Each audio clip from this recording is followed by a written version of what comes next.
Halo teman-teman, pada kesempatan kali ini gue akan ngebahas yaitu cara download dan install aplikasi UC Mini di HP Android.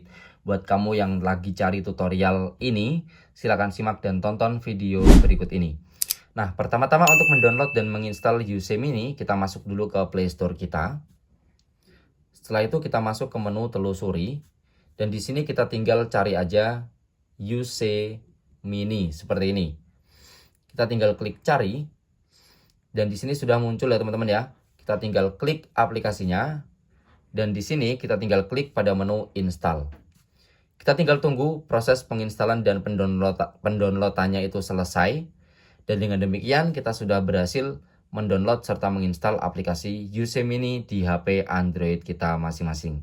Jadi caranya cukup seperti itu. Semoga bermanfaat. Terima kasih dan sampai jumpa.